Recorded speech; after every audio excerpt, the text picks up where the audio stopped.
Konnichiwa minasan, pods like us a yokoso. Hopefully the Japanese people will not be offended. So let's do this properly. Hello and welcome to Pods Like Us. I'm Martin Quibell, known to my friends as Marv, and this time I'm speaking with Blake and Merve from the podcast Anime Shoshin. Is that correct? Because you used to be Anime Shin. Yeah, that is correct. We are now Anime Shoshin, and the reason we changed is because there were a lot of anime shins out there. So we were competing with the name. We didn't think that was a great idea. We wanted to be more unique than that. So we ended up finding Anime Shoshin as a name instead. And Merv, I don't know if you want to speak to what that means real quick. Yeah, I think we like it better. Shoshin is a Japanese term that means the beginner's mind. It's like an idiom of theirs, but it's having an attitude of openness, eagerness, and a lack of preconceptions when studying a subject. And it really kind of fit what we were doing here overall, since the gist of the show is that this is my journey into anime. Now that it's been kind of a long time, it's still I'm still new to anime. Yeah, I mean, a basic description would be that Blake has a history with anime, and you have very little to no knowledge of anime before the show started, and it was just an idea for you to be introduced to it. I mean, that's the basic. We'll get a better. I'm sure Blake or yourself will give a better description of that later. Yep. But that's pretty much it. Level. Yeah. But that's what makes it really cool. I mean, I like a lot of shows where they're like that, where you'll have one contingent who know it very well, and then you have somebody who's new to it. It gives you a new perspective on it, and then I'm guessing that even for Blake, it gives him a new perspective on it as well, as somebody who's listening to somebody who's not had knowledge of it before. It's showing him things that he might not have seen before when he's watched these shows and films. Yeah, I'm glad you brought that up, Marv, for a couple of reasons. Because one, like you both said, I came into this as the anime fan and a content creator. So I do the editing of the videos and the audio and all that. So that was kind of my side of it. Yeah. And then Merv came into it brand new to anime and not doing a lot of content editing, but having a lot of writing and story experience. And over the course of the past 9 months, and I think 36 or 37 episodes at this point, we've started to meld the two, where Merv is getting into editing. He's edited some videos for us and into the content creation side of things. And then I've learned a lot more about story, so I'm able to speak to that a lot more. So it's cool because we each brought a skill set, but now they're starting to merge together. But like you were saying, what's great about the concept or Merv's part in this is similar to in a story where you have a newcomer acting on behalf of the audience so that the audience can learn about the story and the world. That has been Merv's role with anime, is to be an audience surrogate and to help bring people on the journey of anime. Because really what we're trying to do is not just speak to fans, but we try really hard to make a show that anyone can listen to, because we believe anyone can find an anime to enjoy. Anyone. Doesn't matter if you're 80 or 10 and what your interests are, there's an anime for you. So we try to speak to the audience in a way that's easy to understand. Yeah, we like casual anime. Yeah. Some anime shows, which there's a lot of really good podcasts out there, but some of them go even at this point. I'll turn one on and it'll go over my head because they're just throwing out shows and remember this show and this guy and this character and terms of categories and stuff that I don't even recognize. Yeah. And so I'm there to slow us down so we don't do that. Yeah, quite true. But I mean, it's right what you've said, really, because I think there can be a misunderstanding from a lot of people about the whole thing of anime, because a lot of people will think, or some people think that, if they don't know it at all, they look at it from the outside and they see like these sort of almost sexually suggestive, artwork in the animation, and very action based, and they just think that that's what it is. But if you go into it, you've got all different genres therein. So you've got the romantic anime films and series, you've got the action series, you've got the comedy shows, and you've got the family shows. So it's multi-genre. It's not just a genre on its own, and well, it sort of is, but then you've got subgenres therein of the romance and all these other different subgenres. For example, one of the largest genres of anime is mecha, and we've done one show on it. Yeah. And a lot of people think of that giant robots when they think of anime, and literally one show. And it was our last one. So yeah, it was one. That's how long it took us to get to mechs. Yeah, there's roughly 8 to 10 like core genres of anime, and they're typically based off, anime for girls, anime for boys, anime for older kids. It's all based on kids, and then us as adults, we enjoy it. Young adults to young children, it's based off the age, and then like boys, girls, men, women, that type of thing, whatever gender. And then there's subgenres too, like military, I would consider a subgenre. So you put in all these genres and you're looking at roughly 30 different types of anime, specific anime. So again, I think it's important that everyone knows it doesn't matter if you've watched an anime or not. We can find one for you that you will enjoy. You can find one that you will enjoy. And we just really would like to see more and more people get into anime. And our podcast. Yeah, those two things. That would be a bonus. Yeah.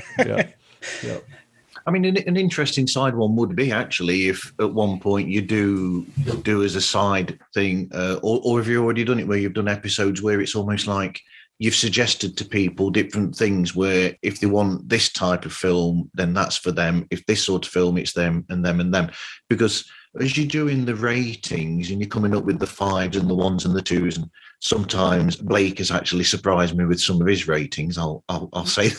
I mean, me too. Absolutely, but then again, you watch it's like a lot of films, you watch them and then years later, after you watch them so many times, you look at them with different eyes and they don't quite hit the way that they did when you first saw them. But yeah. So have you thought of doing that where eventually all those where you've got the 4s and the 5s, you pick out of those the different subgenres and then make suggestions for people from that for what they could actually go and watch as a first timer? Merv, why don't you take that? Because you've brought this up now multiple times as an idea and we just haven't gotten to it yet. If you're still with us. All right, I'll take it. So Merv has brought this up a couple of times where we would go through and take Western movies and TV shows that are popular, whether it's, Game of Thrones or whatever, take those popular shows and movies that everyone's familiar with and then say, if you like this, then here are some anime that you will really like, that you'll really enjoy. Yeah. So it's one we've got on the list of things to do. We just haven't gotten to it yet. But Marv, to your point, I think it would be highly impactful and helpful towards our mission. So it's certainly one we've got to get to sooner rather than later. 100%. Absolutely. Hopefully we'll get Merv back shortly. That would be amazing. The good thing is we're going into a bit that's about you anyway. So, all right, very good. So Blake, what was your initial introduction to the world of anime in the first place? Yeah, Marv, that's a great question. So I am not a young person. In fact, I do not fall into Generation Z, and technically I'm not a millennial either. So if that tells anyone listening where I am age-wise, I'm a little older. So what this means is I used to watch movies on VHS cassettes a lot. And I also happen to grow up in a rural area where basically our television entertainment was either the few stations we could get from an antenna or the VHS tapes. So my mom and I, it was something that we would do a lot. We would buy used VHS tapes from the movie store. Yeah. And one time I saw this VHS cassette for a movie called Vampire Hunter D Bloodlust. Yep. And that is an anime movie. And I saw it and I'm like, wow, this looks really cool. It's like a vampire movie, but for older, kids, young adults, whatever. It's much more mature. This looks really cool. So I got it and I watched it. And I noticed something with the way they would talk that it seemed a little strange, but I still really enjoyed the movie a lot. Yeah. And it wasn't until I started looking at it further that I realized it was an anime. And that's why some of the language felt a little strange. Some of the word choices felt a little strange. And then from there, I kind of went on this journey of becoming an anime fan. The next thing I watched was Akira or Akira, whichever way you want to say it. So that was an important one in my journey, even though if you watch our episode on it or listen to our episode on it rather, I don't rate it as super important in my history of anime, but it was. Yeah. And just since then, I've slowly became more and more of an anime fan to really the pinnacle of my anime fandom is now. It's right now. And the reason that is because, to be honest, I've been pretty disappointed with what's coming out of the West. I feel that the stories are formulaic. I feel like they're done by committee to appeal to as many people as possible, which makes them supremely boring, in my opinion. So it's nice to have this other place to go that we can go to the East, look to the East, go to Japan, and find really interesting, unique stories that take risks and can surprise you constantly. So, I would say that's the short-ish version, but right now is definitely when I'm most into anime. Yeah. I mean the Akira or Akira or however you want to say it, you say it multiple ways during your episode. Yeah. That it's basically a case of like when you watch any program as a child, you watch a program back then, and it has a certain place in your memory, and then unfortunately, a lot of the time, if you go back to these things, they don't have that same feel. You notice little things that you didn't notice as a kid, because when you're a kid, I mean, there's bits of Akira and there's bits of Ghost in the Shell and all these other films and programs where you look at them and you think, wow, that, because if nothing else, the look of anime is like no other animation whatsoever. You've got to admit that there's a certain incredibleness to the whole lot. And I mean, I would go into another thing. I would possibly go along the lines of, it's almost like when you look at a normal comic book writer that's from Marvel now. I mean, there's a lot of good comic book writers in that world now.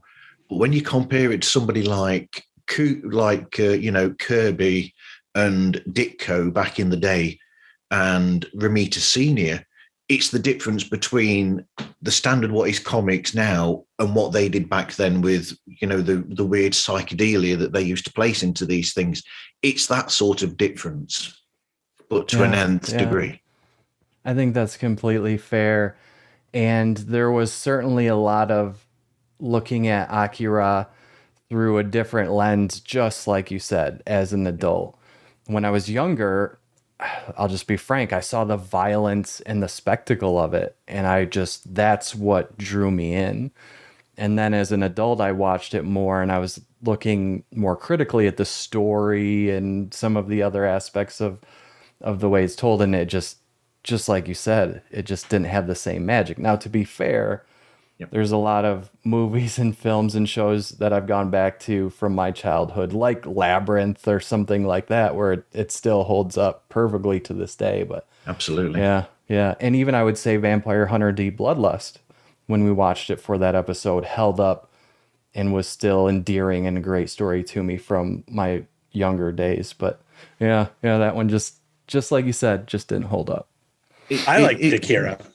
I know. Yeah. I know you did. It's like the Ghost in the Shell question as well. You know, that one as well. I mean, there's certain things about that irritate me about that one, like what Merv said about. I mean, the big one is the fact that it gets to the end, and then it's irritating because it ends, and it needs to go somewhere after that as well. It stops the story, and then you don't get the rest of the story until the next film. It's irritating, and I liked the analogy there that Merv used when he compared it to Castaway with Tom Hanks. I thought the same thing when I watched Castaway. I thought, you know, it's like he's got back there, his wife's with somebody else. You've got all this other film that can happen, and all of a sudden, well, I'll sort it out eventually. Da-da, the music comes up, and what's happened now? Castaway was like watching a bunch of backstory and then not getting the actual story. Yeah, that's fair. That's fair. So what made you think then of how did you get Merv involved then and think about this idea of getting Merv to check these films out and start a podcast about it? It's actually the other way around. So Merv, this was actually Merv's idea. So if you want to tell that story, Merv, go ahead. Yeah, well, I mean, I've always been, this will be hard for people to believe, but I've always been a geek most of my life. And so I've been into Dungeons and Dragons, played that since second edition in the 90s, have always been a Star Wars fan. You know, I've always been a geek and been involved in geek culture. And so I've had friends that have liked anime and talked to me about getting into anime. And me and Blake, I think we were at a gymnasium with our kids that they were bouncing on trampolines and stuff. And he was trying to get me into anime because we'd had various discussions on Western movies and our frustrations with them. And he was getting me into anime. It's always been something I've been kind of interested in, but have just never started. And I basically said, well, look, if I'm going to get into anime, I have 2 toddlers. I need this time to be a project more than just be me watching anime. And so I said, let's do a podcast and you tell me what to watch, or we'll figure out what to watch and then we'll discuss it. And then that gives me kind of a project. So I feel like I'm doing something while I'm watching anime, or like accomplishing this thing while we're watching anime. And we were trying to think of something to do together anyway, like as a, like kind of a project anyway in this. So as I was thinking about it, this came up. And then I said yes, and we got married in podcasting. In podcasting, because we were both already married to other partners. Marriage, regular marriage. The boring marriage. Yeah. But another interesting thing about it is that Merv's also looking at it as a screenwriter himself. So you're looking at it from that point of view as well, which is interesting. I mean, is that actually, has it changed the way that you actually write, or do you just look at it as a screenwriter would look at a script? No, it has. And I've talked about on the show a little bit as I've done composition writing as well, like essay writing and nonfiction writing, and taught that at a college level. And I taught that to ESL students, and a good portion, probably 75% of ESL students are Asian students. And they have a specific way of writing their essays. And I see that also in the way that they write anime. So when we first started, there's a lot of idiosyncrasies that were annoying to me at first. Notably the backstory coming after the forestory. So something would happen and they would explain why this character was able to do this thing in a backstory, which is basically opposite of the way we do it in the West. And so where we set everything up and then have payoffs, and it has, and I've noticed, I'm like, well, this is popular, but it goes against the convention I'm used to. So that means something's wrong with what I think because it's popular. So it has taught me some things of like, well, I could learn to use this, or I could learn to use this technique. Specifically, those kind of like later setups and later backstory questions coming out, like things not being set up or things being set up later. Certain quirks characters have that I think are very interesting in anime and stuff. So there's some things that I've started to incorporate into my writing, and especially my pre-writing stuff that has come from this project. And it's one of the like I wouldn't do it if I didn't think I would learn something from it. It's very hard for me to do something without it being a project or me being analytical. I don't have fun anymore. I just analyze everything. That's and very so that's true. what That's this very is. true. And ESL is English as a second language. Oh, yeah, sorry. If anyone wasn't familiar with that. So I was going to say there, I mean, that brings to mind, I mean, that there are actual Hollywood writers that have that sort of way of writing about them. I mean, most famously would probably be somebody like Tarantino, because his films are always done in such a way where it's interesting, because when you watch Tarantino films and then you compare it to a film that he wrote in the way of True Romance, they altered it and made it so that True Romance went from there, and it did it the standard, the traditional way that you're saying. Yeah. But when Tarantino does it himself, he does it very much in the way of anime, that sort of Japanese style of, you've got this, and then they'll put something in to explain how back in the day, this is how this came about. And yeah, it's a very different way of looking at it. Well, it's a well-known thing that Tarantino has gotten a ton of his inspiration from the East. So it would only make sense that, like Merv was saying, that he would incorporate some of those ideas, like in Kill Bill, right? We figure out about we need to kill Bill and then why, right? That type of thing. And yeah, he's said many times, I mean, I don't even pay that much attention, and I've even seen him talk about how much influence he's taken from the East. So that's an interesting pickup, Marv, for sure. And I think True Romance was his first script that he sold, right? So it makes sense that it was a very 3-act structure, A plot, B plot structure that would sell in Hollywood. Hollywood doesn't like to take chances, which is one of the reasons we're drawn to anime and why anime is so popular, because they will take crazy chances and see if it works. And Hollywood doesn't like that kind of thing anymore.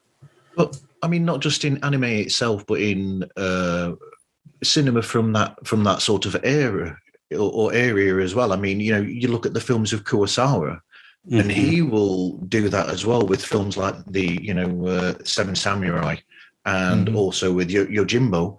You find that there'll be certain bits in his films, and then he'll throw in a bit that's from earlier as well with both characters. So Yojimbo, you get the after you've had so much of the mission that is on the whatever, you get a bit of the pre before that. So it's a very big thing as well in Japanese and Chinese and that sort of areas filmmaking anyway.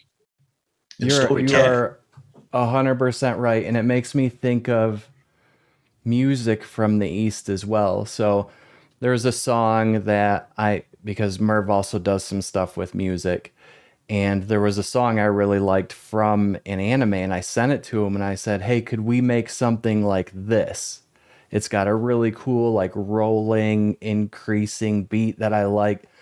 And he responded with, that is not a chord structure that I've seen before. It's not a Western chord structure. It's not anything that, makes sense from the way we look at music here. So I think that translates to the storytelling as well, and why you see it's probably not an anime style so much as it's an Eastern storytelling style, but it's just so unique and interesting to us because it's so different.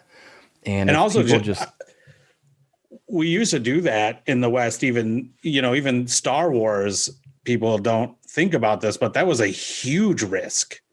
Star Wars was a giant risk. Lucas didn't take a paycheck for Star Wars. He was betting on himself, which was in Star Wars is based off a Kurosawa film, Hidden Fortress. So it kind of comes from that lineage.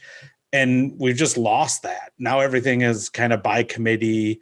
Sometimes they do kind of take chances. Iron Man, even the beginning of the MCU, was a bit of a chance because superhero films to that point had done okay, but like Raimi's Spider-Man and the Nolan's Dark Knight trilogy had done reasonably well, but as of late they had not done as well. So chances work from time to time, but Hollywood still doesn't like to take them. No, absolutely. So what research do you do then up to recording the show? Is it just basically you watch the film or the show, take notes, and that's it? I mean, or do you actually look online for any little details? Yeah, that's a good question. So both. Yep. Oftentimes I'm lucky enough because it's an anime I've seen before that we end up doing. It just somehow usually ends up that way. So for me, I get the benefit of it being a second viewing, but I always watch it again and I know Merv does the same thing. He's got a little writing tablet and I do it on my phone. And as we're watching it, we're taking notes because we know, our structure, we know the structure of the show already. So we're just looking for things that fit within that structure as we're watching it. We just take notes and then we've got that to refer to as we record as well. And I think it adds not to overuse the word, but I think it adds a nice structure to it that you don't necessarily see everywhere. I think stream of consciousness conversations are great, but I think it's even better to have some sort of structure that you're going off of. I mean, much like Marv, I've got your structure for us right here in front of me right now, and it's supremely beneficial to have that. So I think that's probably the most important part of the process. And then, as things come up that are related to anime overall, like how something's ranked, the way a character is shown, the different genres of anime, or sometimes I like to talk about the money, right? How much money did this property make, especially with like a Demon Slayer? So we'll do extra research as well to add a little bit of flavor to the conversation. I try to make sure I don't watch like other videos about things. I try to come in with as clean of opinion as I possibly can. That's a good point. I might look up something that is like, did this voice actor do this thing? Or I'll look up the names of characters because my mind is like a steel trap that doesn't actually close. So I don't remember the names of characters at all. Sometimes we have done a couple of topic episodes, like how women are treated in anime. And I think is probably our next one coming out is the West a threat to anime? Yep. And so those are heavier. We don't have to watch a show. We don't watch a show for those, but they're heavier research to maybe get into some context to add to those. Yeah, that's good. That is a really interesting subject. The West, how it's approaching and reusing basically or refilming the anime films, much like they have with a lot of South American films. Really, Vanilla Sky is based on a previous film, for instance, from South America. But so how do you then record and then edit the shows? Oh yeah, this is all me. So this is not me. I go, Blake, what number do I put in this box? Okay.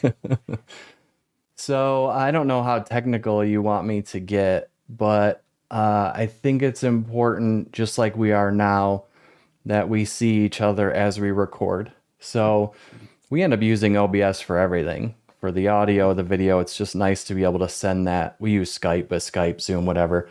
So we're always connected visually when we record. And then similar to what we're doing right now, I think the most important piece, if I can give podcasters any advice at all, this would be like top of the list. Try to find a way for everyone on the podcast to record themselves. Yep. Because unfortunately, when you're trying to do it over the internet and you've got one person on one end trying to record, when things happen with connections, when there's issues, and it causes bleed over, and then the voices sound different, and then the editor doesn't have the ability to make things sound good. So to me, that's like the most important thing about what we do to try to keep the quality high, is make sure that we are each individually recording. If we have guests on, that they're individually recording. And then I'm able to take all of those, put those individual voice recordings in the editor.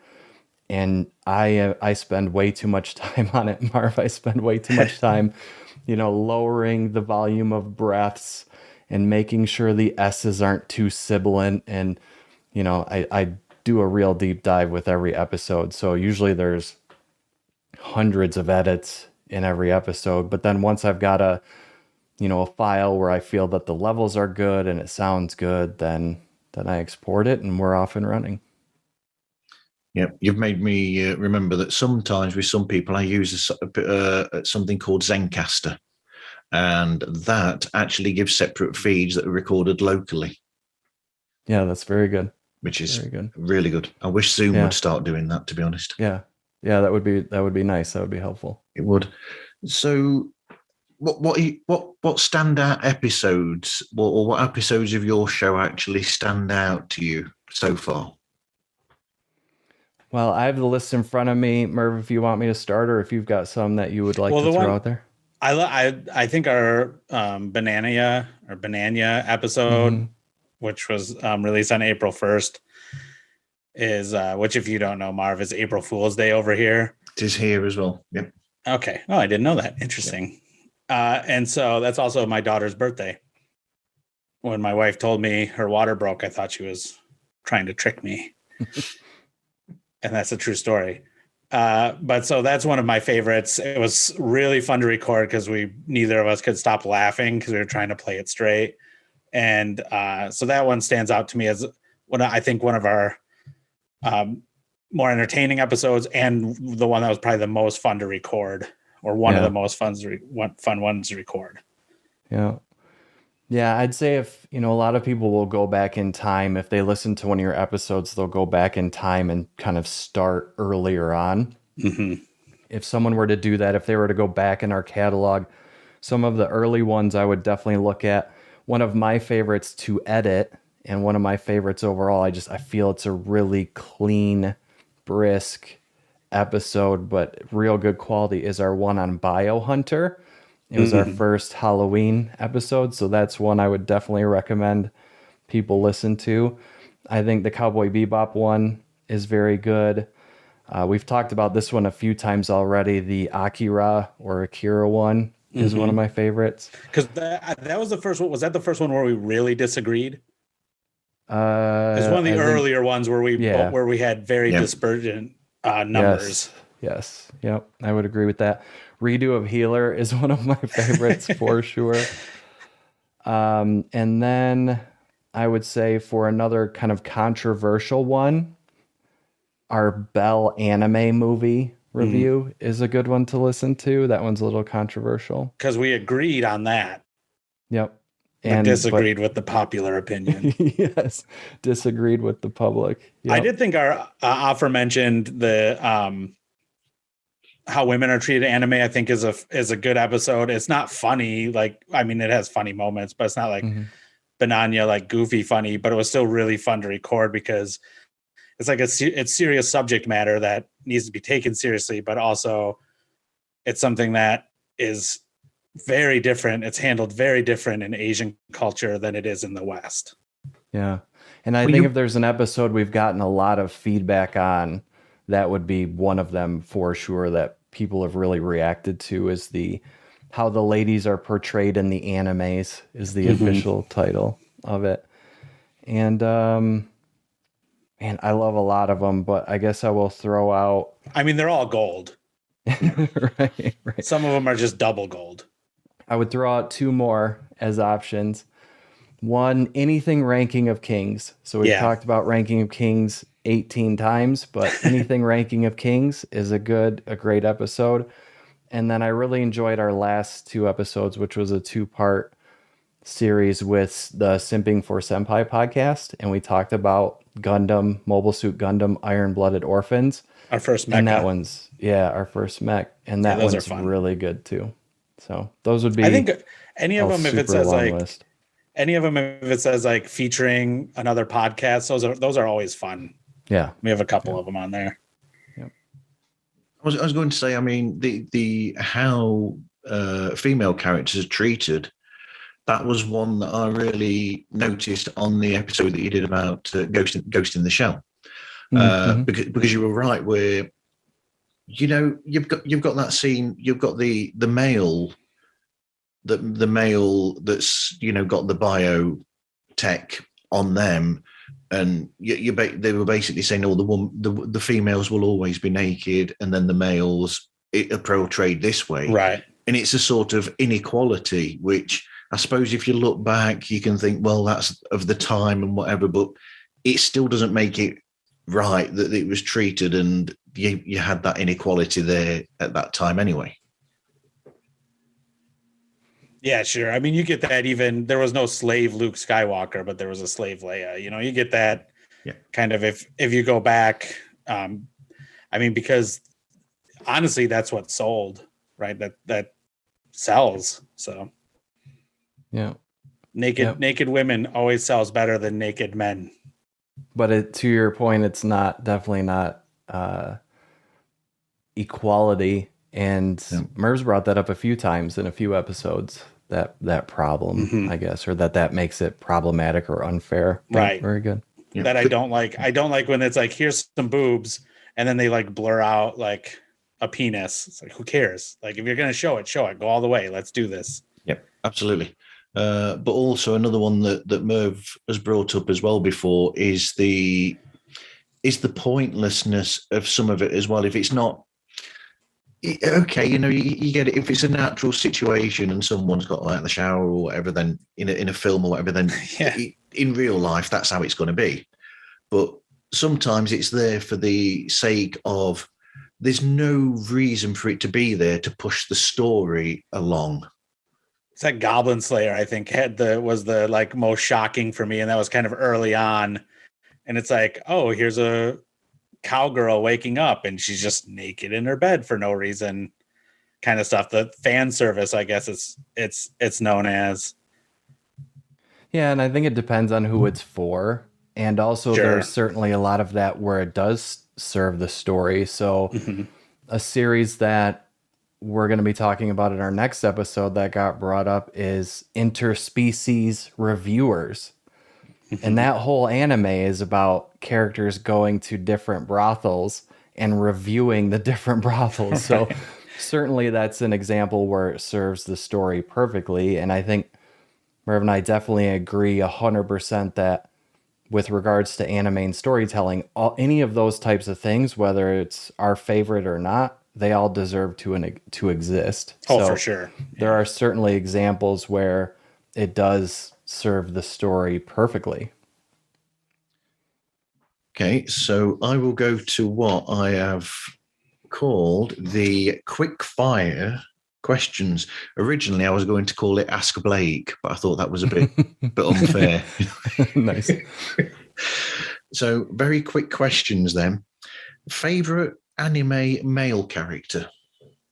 Go ahead, Marv. I mean, Boji, right? That's going to be Boji for both of us. Yeah, it's Boji. Yep. Ranking of Kings, Boji. Wow, that was quick. Very deep character, very enjoyable in so many ways. Good design, funny, sympathetic, heroic. If you want us to speak on it, I think the amazing thing about Ranking of Kings is if you read the synopsis, I would recommend anyone listening read the synopsis of Ranking of Kings. It sounds terrible. It does. But it's also one of, if not the best anime we have ever seen. So, yep. But you find that in a lot of places. I mean, Star Wars, the original, is a relatively simple, although it is based on Hidden Fortress. He took, it's a relatively simple story. But it's what he does with that, what they do with that simple story or with that makes it the film that it is. And that's the same for all these films, really. It's a simple story, and that serves. I mean, it's the monomyth. Joseph Campbell, if people are familiar with The Hero Has 1,000 Faces, Lucas follows the monomyth, the hero cycle, almost beat for beat. And it serves the story because we have a really strange world, or, setting. The setting is very strange with all these different planets and different alien species, and the characters are pretty good. They're kind of the middle, and I talk about that a lot, that if Star Wars also had a very complicated plot, then we wouldn't be talking about it today, because no one would have caught it, wouldn't have caught on, because it would have made the audience do too much work. And to anyone listening, I apologize for keep bringing that up, but I will re-emphasize that Star Wars is very, very influenced by the Japanese films. Mm-hmm. Yep. Like we said, it's based on, it's almost a mix of Hidden Fortress with Flash Gordon. Yeah, and some Western like Western, not Western, but like cowboy influence as well. Cowboy and samurai stuff. I mean, originally, to go a bit further with this, originally, I think Lucas was after Takiro, I can't remember his name now, who played Yojimbo to play Ben Kenobi, I think. That sounds right. Sounds interesting. Yeah. So, because he's very much like the characters that Toshiro actually played back in those days. Ben Kenobi has got that sort of thing to him. So, obviously, from favorite anime male character, we're going to favorite anime female character. Mine's also, yeah. I mean, it's hard to not say Akame because Molly Cersei has helped us out so much, but mine would still be from Ranking of Kings, and it's Queen Hillsing. Like, she's just hilling. So she's like just a great character all around, and a surprising character. And I always like surprising characters, and they set her up to be the evil stepmom, and it turns out she's very sympathetic. I don't want to spoil a bunch, but Queen Hilling is my number one. The truth is, the only anime I've ever watched is Ranking of Kings, and I just fudge my way through the retinue. Nice. I say Akame, and it's, Molly does our transition lines, but like I talk about on the show, it wasn't cart before the horse. It was actually horse before the cart, or horse before the cart, the right way, because I became a huge fan of Akame, and by extension Molly's voice acting, and then we sought her out. So it's not just because she's quote unquote part of the show, it's because I was a huge fan before. And if anyone is interested in a super strong, amazing female main character, protagonist, whatever, Akame ga Kill is the anime. I mean, the story is amazing. It makes sense to people who are used to Western storytelling, so there's no weird stretches that you have to make to enjoy it. And just the way that it's acted, it's just a very dry, serious, but very caring character. It's so good. It's so good, and I can't praise it enough. Akame ga Kill. Another one I like along those same lines, for kind of the same reason as Yor from Spy Family, because it's anime allows this. In the West, we sometimes get strong female characters, but they're to make them quote unquote strong, they're very masculine. They could just basically be male characters, and that's such a disservice to the female gender in general. And in anime, they let them still be feminine but strong. Yeah, and that is a good combo. Yeah. I was going to say, I was going to bring this up later. So now, during the show, because we chatted about it a bit beforehand, how did you get hold of Molly, who played Akame, to actually do all the voice in bits in your show? Yeah. A lot of luck. So first I looked up, okay, who does Akame's voice in Akame ga Kill, because Molly's voice is not typical anime girl voice. It is very unique and distinctive, and I really enjoyed it.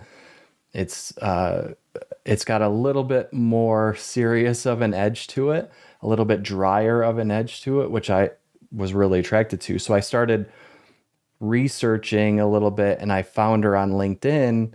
And on LinkedIn, I noticed that I had a little 3 next to her name, which means I know someone who knows her. So we were connected in that way. And I reached out to her, and, we started a conversation, and we were able to figure it out and make it work. So one of the things that I've been most excited about with the show, 100%. And I think it adds not just a credibility to what we're doing, there's certainly that, but it also helps with, we were talking earlier about the structure. Yep. It really helps break up that structure so that as people listen to more of our episodes, when they hear her come on, they know exactly what's going to happen next. So, I think it adds probably an extra 25-30% cool factor to what we're doing. The only downside is it makes us sound like shit. Right. Yeah, we are not professional voice actors at all. Yep. What you need is for Bryan Cranston to come on and do a voice now. Yeah, that'd be cool. My next actually would be, since you brought it up, Bryce Papenbrook. If Bryce Papenbrook ever listens to this podcast, we would love to have you do some lines for us. He would be my next favorite voice actor for sure. I wonder if Molly would actually come on and chat with you about her career. We've talked about that a few times, and actually we're trying to work with her right now a little bit. We're going to be at a local anime conference in June. Yep. And we're going to hopefully get her to record a little something for us for that as well. But yeah, we've talked about kind of timing wise when we want to approach her to do an episode, like you said. But yeah, it's a great idea and something we'd definitely like to do. Because there's something different to it all, because voice acting is an art in itself for most voice actors, but there's a certain thing about, we remember films of old where they've been dubbed, and they've been dubbed terribly. Back in the day, you can reel them off. Films that we watch, old martial arts films or whatever, and they're really bad. But the way that she does it, and a lot of other people since, recently, a lot of anime, you've got some really good voice actors, in Americans and otherwise, lending their voices to it, and it's almost seamless as well. So there's a certain art to it that is really good. It's come a long way, and I like how the voice actors are kind of becoming famous or popular, and are sometimes getting the live action roles even, as opposed to like a lot of more recent animations in the West where they just use like, hey, here's George Clooney. And I'm watching it and I'm like, oh, that's George Clooney doing that dog voice. And now George Clooney's great and he's a great actor. But when I hear a voice actor, a lot of times when I hear an actor just doing a voice as opposed to a voice actor, it pulls me out of whatever I'm watching. And then you kind of realize you're watching a cartoon, or an animation. Well, and Marv, like you were saying, the older dubs could not be more different than the modern ones. Localization, which is what they call it, where you take the original Japanese language track voice acting and you localize it to English, for example, has come a long way to where they've figured out ways to make the mouth movements look really good, if not perfect, where the emoting is significantly improved. And there used to be this battle between dubbed anime and subbed anime. And a lot of the fandom would say, if you don't love subbed anime, you're not a real anime fan because you're not listening to it the way that the creators intended, and yada, yada, yada. And when I first started becoming a fan, that was primarily what people would say. And now it's completely flipped, where the sub-only fans have lost their argument, to be frank. And now you've got much more people that are into the dubs, looking for the dubs, want the high quality dub because it's there and it's on offer. We've got a bonus episode. It's just me for about 20 minutes ranting on this dubs versus subs thing. If anyone's interested in more detail, it's a there, good episode, well researched and well argued. Thank and you. Blake wins, is what I'm saying. Yeah, I'd like to think so. And dubs win for sure at this point. So, what's your favorite anime soundtrack? Oh wow, that's a good question. I mean, mine is probably Cowboy Bebop. Yeah, that's a good one. It's got an Asian plus cowboy western kind of mix, and does a lot with even jazz and other forms of music that I think work really well with the animation itself and just to listen to. Anime soundtracks are a big deal, especially when it comes to those opening and closing songs and how they usually change as a series progresses. You'll see the opening and closing songs change. And the answer for me, Marv, to this question would totally depend on when you asked it. But asking me right now, today, there's a song that is attached to an anime, and this is going to be a little bit of a spoiler for a future episode, but there's a song that's attached to an anime, and it stuck with it through both seasons of said anime because it's that good. They did not change it. And it's from the anime 86, and it's the closing song. And maybe I can quickly get it pulled up. Here we go. It's called Avid, by Sawano something, but it's called Avid, AVID. So if anyone were just to search 86 anime Avid, you would find it. But the thing about the 86 anime, and this is where the spoiler comes in for our episode, there is not an anime that has brought real tears to my eyes as much as the anime 86. And when I say real tears, I mean actual like drops of water coming out of my eyeballs and streaming down my face. And that song is so part and parcel of that. I was having my wife listen to it the other day, and when it came on and the main chorus starts, like I started to get emotional just hearing it. So total long answer, but right now it's the soundtrack to the anime 86. So that's that music that you've said there. So what's your favorite opening to an anime? Like the animation opening or like the song opening? Anything. So the either. Actually, I'll go with what's your favorite opening animation of a film or a series? So I like Odd Taxi. I'm going Odd Taxi.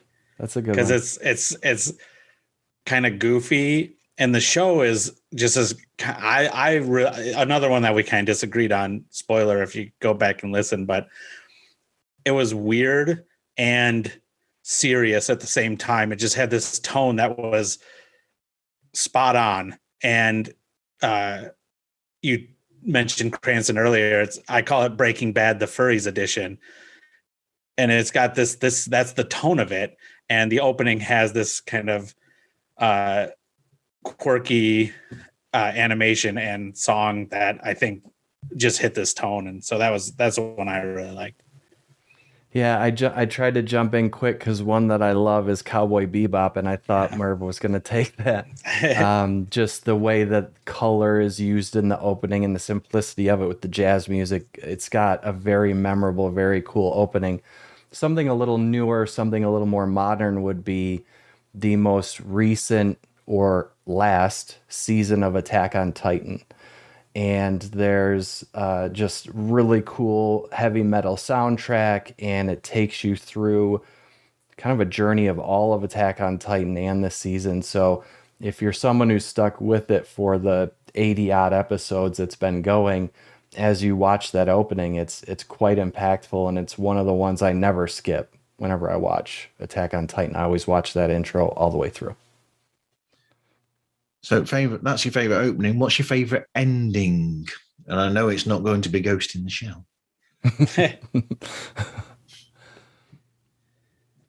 Well, ending, story ending, or ending like credits ending, I guess I would ask. Suppose, okay, without giving away too much about the actual films, what's your favorite ending to one of the films, like story Okay. wise? Yeah. So I'll jump in and say we watched a movie and did an episode on it called Your Name. And Your Name it's a very accessible story that almost anyone could enjoy. Like the whole family could watch this. You know, it's a very enjoyable anime movie for anyone, and it would be a great place to start if someone's interested in anime. But the reason I like, without giving it away, the reason I like the ending of Your Name is because you're left a little bit to the imagination. You kind of in a Ghost in the Shell way where it doesn't completely tell you everything, but you're given enough to where you're going to conjure up something that's really good, and it gives you enough to where you don't feel unsatisfied, and it's all good. So it's all positive. So I would say the end of Your Name off the top of my head is one of my favorite endings for sure. The one that sprang to mind is actually is similar to Your Name. We did an episode on called Erased, and I like how they did the ending because I'm just going to say everything wasn't tied up like you would expect a movie like Erased to be. This is not spoiler. It's a time travel movie, and usually when in time travel things, everything's like neatly wrapped up, and it's not, and it kind of has a surprising end. Yeah. It's one of the reasons why Back to the Future, the first one, was a perfect ending. Mm-hmm. Because you're left there wondering for many years, and then all of a sudden they decided to do a sequel. Yeah. Right. Yeah, but you're wondering, like, where are they going? What's the next adventure going to be? You got a satisfying ending to the story that you were presented, but more was left to your imagination. And I would say both Your Name and Erased have elements of that, where you are satisfied with the ending. Because one thing we rail against hard on our show is things that are unsatisfying.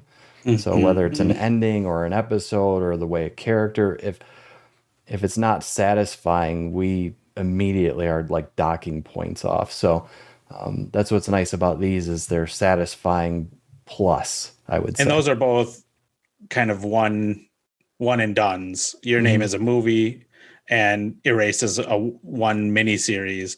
So it's just kind of a one and done. Sometimes it's hard to get a satisfying conclusion to season one of this show, but so we really like the ones that do that. And I think Ranking of Kings is one. Odd Taxi is one that immediately spring to mind, where the first season you could just watch that and be done and be fine. Yeah, just to expand on this a little bit, too many stories now are trying to save things for later. So they'll give you an unsatisfying season because they don't want to give up this cool ending until season 8. You know, so they're just dragging you along, and it feels very unsatisfying. The good shows and series, and a lot of anime does this, whether it's, you know, Ranking of Kings, Steins Gate would be another really good example where you get a satisfying conclusion to the main story that you're presented, but throughout the series, other story beats are sprinkled in, so it has another place to go. It has somewhere else to go in subsequent seasons, and to us, that's like the best possible way you could do it, the best possible way you could set up multiple seasons. And if you want to, and if I'm going to throw in another one, just because those are both those are like romance, maybe kind of genre. So if you want like an action one that I thought had a really good ending, then the movie Jujutsu Kaisen 0, I thought had a very satisfying. I talk about choices a lot, and a good character choice at the end is always something that's going to satisfy me. And so that has a nice choice at the end that a character has to make. That's a difficult choice, because if you're choosing between bad and good, that's an easy choice. You choose good. But if you're choosing between bad and bad or good and good, that's the tough choices. And so this character has to make a tough choice. And I think we both like Jujutsu Kaisen 0 better than the season 1 of Jujutsu Kaisen. Yep, Though I like the absolutely. movie a little bit more, I think, as I recall. Well, Blake has already done his favorite song from an anime. So what's Merv's favorite song from an anime? I don't know what it's called, but the Vinland Saga, the second half of the first season, it's like this folky kind of Viking song that fits the tone of the show so well. And that one I always listen to because I also like kind of guitar and folky stuff is always going to be a little bit better for me than like electronica or EDM or house music and that kind of thing. And so it's when it comes on, it's rare that there's like this kind of folky finger picking guitar thing. And that's the one that I think stands out to me as the one I like, but I have no idea what it's called. But in that same anime, Vinland Saga, there's a Japanese rock group called Survive Said the Prophet. And they have a song, it's the opening song called Mukanjio. And I was talking earlier about the way that Japanese artists do kind of this rolling rock tempo. And Merv was like, that's not anything from here in the West.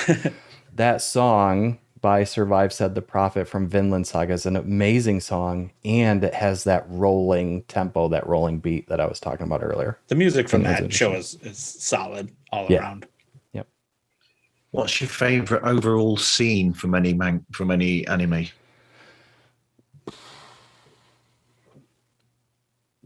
I really hate to be just ranking of kings. Everything's ranking of kings. I was trying to think of something else too. I think we probably both. I'm going to do it anyway. And for me, it's the final fight between Boji and the king, who is his father, at the end of that series of season 1 of Ranking of Kings. Everything about that scene is done perfectly. The scale of it, the epicness of it, the way the action is shown, which, to be honest, can often be a struggle for anime. Sometimes they like to show the ending of an action movement, but not the actual action happening itself. So they'll show the swords hitting each other, but they won't show the swords swing, if that makes sense. This fight is drawn and animated perfectly. The emotion is there. The scale is there. The color choices are even done in a way to support the emotion of the scene. It's a perfect scene. It's a perfect conclusion to one of, if not the best seasons of anime I've ever watched in my life. So can't sing it enough praises. And it's an amazing payoff for all this setup that was done throughout many 20-something episodes. It's funny you say that because so going to the Marvel thing. I mean, recently I watched the Doctor Strange 2 film, and I was watching that, and there's a certain sequence in that where, you know, this is giving it away, but where they go to an alternative version of Earth, and there's the Illuminati there, and they face off against the version of Wanda in there. There's some really clever direction there by Sam Raimi in the fight sequence where it doesn't get gory, shall we say. He films it in such a way where you know exactly what's happening, but you don't need to see every little bit of it. It's hinted at, you know what's happened. And that's probably the best bits for me of that film, because there's certain bits about the film that irritate the hell out of me, and some bits that I do like and bits that I don't like about it. But that bit particularly jumped out at me as really good with that sort of thing to it. Yeah, Sam Raimi is a genius. That scene all worked, but man, I wish that movie was rated R. Yeah, so it could really Sam Raimi. Yeah, so it could really Sam Raimi. And for us, Marv, you brought this up. For us, Sam Raimi is a very important figure because he's a local transplant for us. He's from Michigan, the state that we're from in the United States. So anything Sam Raimi is certainly near and dear to our hearts, 100%. But it irritated me because after the fact that the film had come out, suddenly somebody pointed out that there were 40 minutes taken out of the film. Oh, wow. That's a lot. That he'd filmed. And I thought, because I did a review for it on my own website. And part of my review was about it that two of my biggest niggles are the speed in which you get the turn of Wanda. Yes. That happens too quick. And in my opinion, I'm thinking that there was probably a build up to that they've taken out to speed the film up, because they'd already had so many long Marvel films. I think they wanted to cut it down. And I think it's a bad idea to do that personally. And then the bit where they had gone to the alternative Earth as well, and you had the bit with the Illuminati, which were the best bits in a sense, that was rushed as well. And they could have done it with a bit more there. And I'm wondering if they've actually taken out bits of there and there to speed the film up. But it's doing that damages the actual film in a way, because you don't get that build up. Are we going to start hashtag release the Raimi cut? Yes, absolutely. Yes, absolutely. Talk about betting on the wrong horse, though, because they've put out all of these new Marvel properties that people aren't sold on yet, and they've made them these very long, bloated slogs of a movie. And then the one that is the legacy property that people are familiar with and excited about is the one that they decide to cut to ribbons. So to me, it's just completely betting on the wrong horse. And I'll be honest, I feel like Marvel's a little lost in this phase, especially when compared to the last one. I feel like they're rudderless, directionless, for sure. Yeah. And I'll put my thing out there and say that I think the best thing in this phase so far is Shang-Chi. Oh, nice. Nice. And an Eastern influenced property, 100%. So definitely something that is in our wheelhouse. Yep. Yeah. It else matters. They've got an impeccable cast, with Tony Leung and Michelle Yeoh. Yeah. Yeah. So yeah, I'm a huge Michelle Yeoh fan. So am I. Huge. Very much. Yeah. I haven't seen that new one that I heard's real good. Yeah. Wasn't she the one in the other Dimensions Everywhere one? All at Once or something like that? I kept wanting to call it Everything's Eventual. That's a Stephen King thing. Because it's interesting that you mentioned that with all these people's reviews saying this is what they should have done on Marvel. Mm-hmm. Yeah, I've heard that too. It's risky and it's interesting and not boring snoring done by committee. Yeah. Absolutely. A lot of the Marvel movies are almost written in the Marvel style so the Marvel way was the artist would just draw, he'd get a basic plot and then draw it. And then Stan Lee invented this. Stan Lee would go in and write the words. And the new Marvel movies are written almost like this, where they have, here's our huge set pieces. Now connect these. Like we've already done these pieces. We've already started the CGI process on these set pieces. Now get us to those things. And so sometimes writers are trapped in these kind of small segments and to just get to those big action set pieces. Yeah. But that's the mistake that it cost DC films big time. That did, because they were trying to connect too quickly in a way, and in a sense, their films, DC, are better when there isn't that connectivity and they're just taking it as a single property and doing it that way.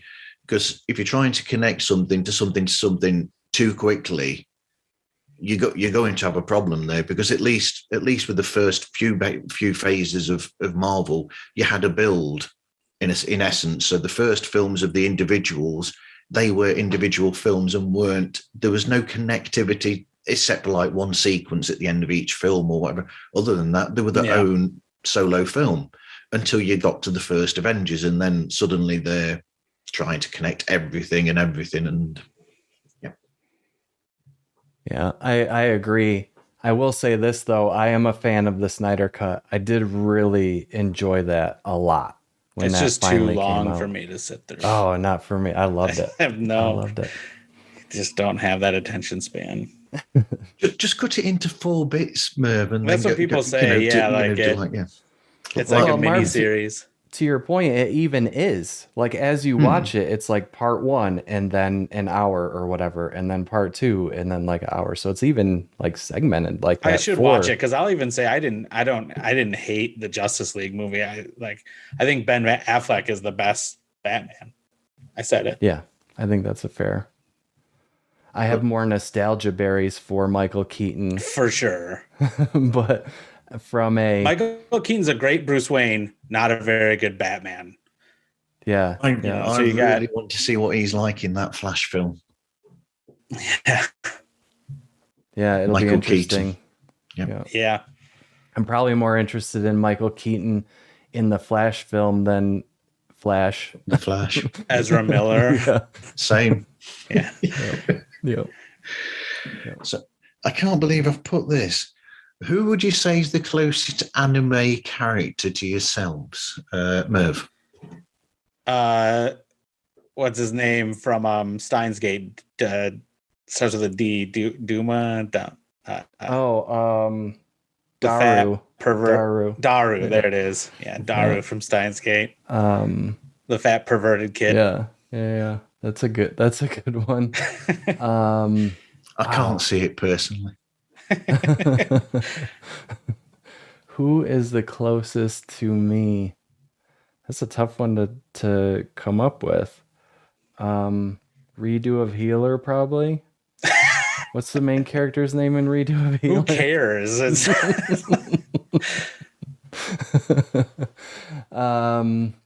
Yeah, I really don't get connected to the characters that are so much like me as the characters that are different than me. Let me think on it a minute, Marvin. I'll come back to you once something pops into my head. Well, while you're thinking about that, Merv, what's your favorite relationship in an anime? Man.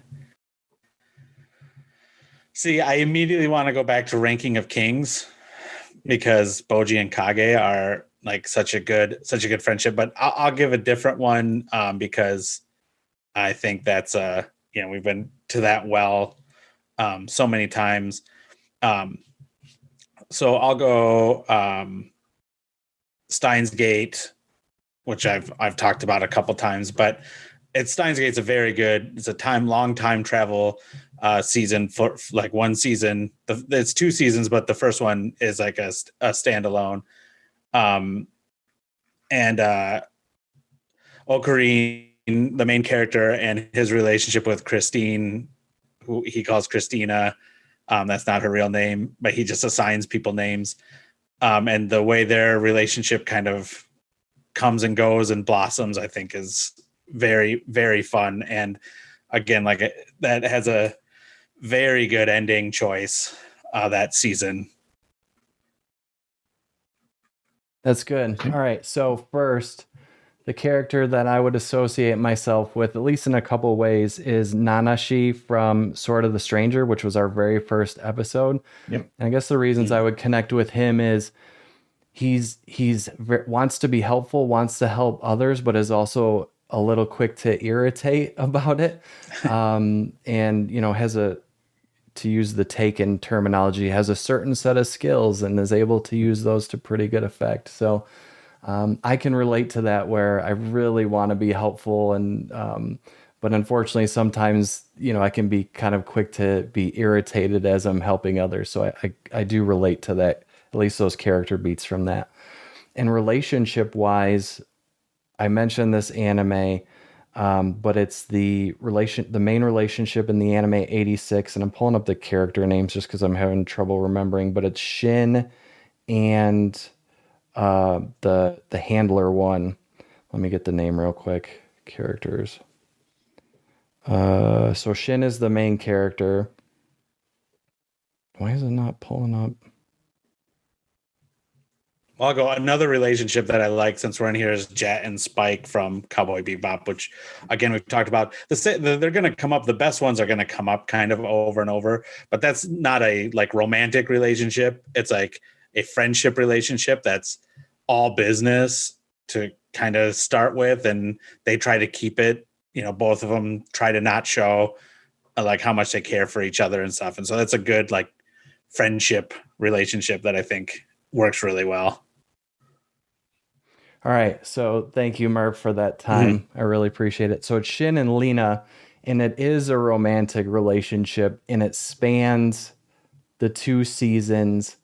And it's one of these situations, almost like a pen pal romance, where they have this budding romance in this relationship, but they're never face to face. They're never allowed to meet, that type of thing.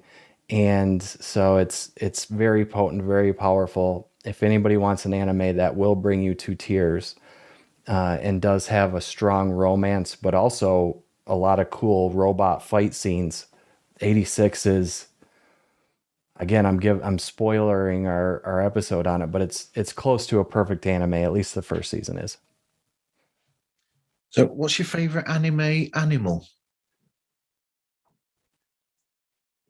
Because there's a lot of animes have animal characters in as well. Yeah. Ein, again, I'm going to go back to Cowboy Bebop. Ein is a corgi, and I own a corgi. And so he does a lot of corgi things in the show. And so that would probably have to be my number one. Yeah. There's a lot of talk about corgis in that episode, by the way, people. Yeah, there is a lot of corgis, and she cameos in a lot of our episodes because she'll just start barking. That's true.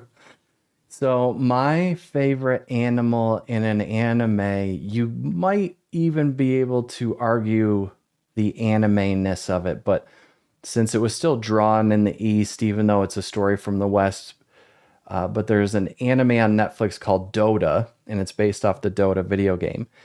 And there's a like tiger beast in that called Sagan, and it's almost like a He-Man battle cat type of tiger, where the heroes ride around on this tiger Sagan, and it has a level of intelligence and saves them a few times. So I think from a animal character design and also being a part of the show, I like Sagan from Dota a lot.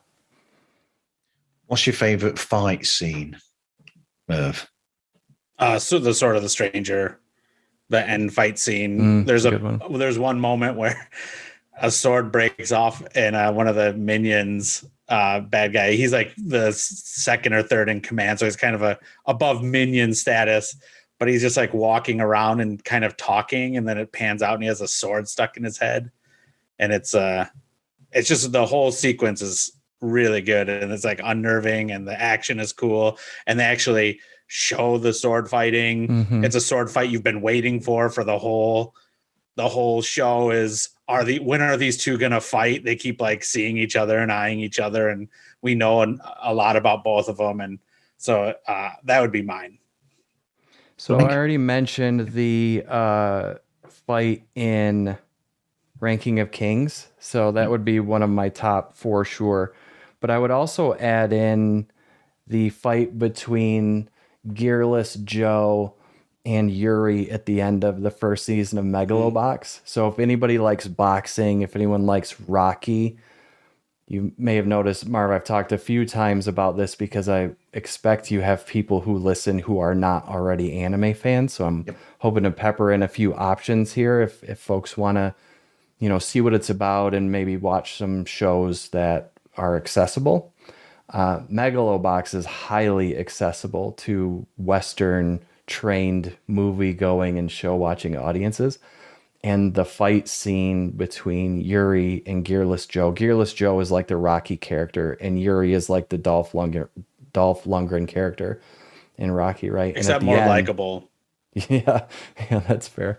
And then at the end they fight, and similar to how in Sword of the Stranger, like Merv was saying, you've got this whole movie that's been building up to this fight, and then you finally get it, and it's highly satisfying. Well, in Megalobox, it's the same thing. You've got this whole season of shows that have built up to this one fight, and it is also highly satisfying. That's a good one. There's a bit of a thing for people. I am actually very soon taking part in an episode of a podcast called Film Gold, where the discussion is all about the Rocky franchise. Oh, nice. What a great franchise. One of my favorites. Absolutely. Yep. What's your favorite Rocky? I got a weird one. It's not going to be my favorite, obviously, Right. because my favorite is the first one. Okay. I mean, that's my second favorite, but Rocky Balboa is actually my favorite Rocky. Yeah. Then number one, then number five, or number four, not number five. I thought the first Creed was good as well. I've not seen It's the second very one. good. The second one's good too, not as good as the first one. The first one is great. I had a great movie experience with Creed because I love movie theaters. And the scene, I mean, this is going to be a spoiler, but the movie's like old enough and people know what's going to happen. But when Creed gets knocked down in the fight at the end and he starts standing up, some guy in the back yells, "Go get him, Creed!" And it was just so great. I love when audiences are getting into the movie. Like, It's like we're really ringside. We're in a theater, but I love it. I thought it was good what they did with the character of Rocky himself as well. Yeah. How they made him that character in that film as well. The Obi-Wan. Yeah, basically. Yeah, he's turned into Mickey. Yeah. So what's your favorite dialogue from an anime or sequence of dialogue? Sequence of dialogue. Or specific line maybe that jumps out at you? Yeah, that's good. It's hard to not do it with spoilers, I guess, is the challenge, because I think most of the best dialogue sequences are when something very impactful happens, and usually it's a spoiler. So the first one that popped into my head was Ranking of Kings conversation between Hilling and Daida and Boji, the two princes, at the end of that season, where she has a conversation with them, kind of breaks who her character usually is publicly, and embraces the two princes, right? That's how much I'll give away without getting too spoilerific. So that's one for sure. Well done. Thank you. The other one that popped into my head, and I've already mentioned 86 a few times for a couple reasons. One, I really enjoyed this anime, and two, it's very fresh in my mind because we're going to be talking about it soon. But I actually watched both seasons, the first and the second season. And at the end, almost to the end of the second season, I mentioned already that you've got these two characters and they're in a romance and they're not directly interacting. Well, there's a sequence at the end where, again, they're not directly interacting, but one of the two knows more about that conversation than the other. That's as much as I'll say there. Okay. And that knowledge that the one character has and the other character doesn't makes that dialogue, makes that conversation so impactful, so emotional, because it's kind of like when we're told a secret as an audience that the characters don't know, except for instead of that, it's one of the characters knows the secret that the other character doesn't. And you add in the kind of the romance to it and the decision that, Merv talked about decisions, right? This also it's a big decision for the one character with the knowledge to not reveal said knowledge to the other character. So it has almost everything great about storytelling packed into this one conversation. So that one is one of my favorites as well. Okay, Merv? I like so the character of Goblin Slayer is he's very socially awkward. Probably antisocial disorder or something. You could probably throw any psychological term you want on him. And as he's trying to change, he's listening to, there's a lot of great lines in that show. Yeah. But as he's starting to change, people are kind of telling him he's got this very one-track mind to kill goblins, hence his name, Goblin Slayer. And as he's trying to change, someone's telling him, this, maybe we should do this. And he's like, no, we got to do this. And she's like, well, I thought you were going to start changing and taking and he's like, I thought I was. And just his confusion that he was letting them speak first was him like taking their point of view and learning and stuff. And just that character struggling. And the show is not super serious, obviously. But those tonal moments where you kind of really suddenly feel for a character who's not a joke, but you're not, he's called Goblin Slayer and all he does is kill goblins and all he talks about is killing goblins, and to have those like kind of pseudo serious moments where you understand this, where you suddenly sympathize with a character who's really trying to do something but doesn't know how to do it socially, is a really cool moment. Yeah, I love those moments too, Mervin, that where he'll say or do something and then the other characters will tell him about what he just said or did, and he'll be like, was it? He'll say that, was it that way? Did I? Because he's, to your point, completely confused about whether or not the way he's interacting socially is appropriate or not. So yeah, that's a good one. So what shows or films would you suggest that people go to then? As you know, as newbies, as we call them. Yeah. Well, I made a video on this, so you can go check that out. The top 5 animes to watch first for beginners.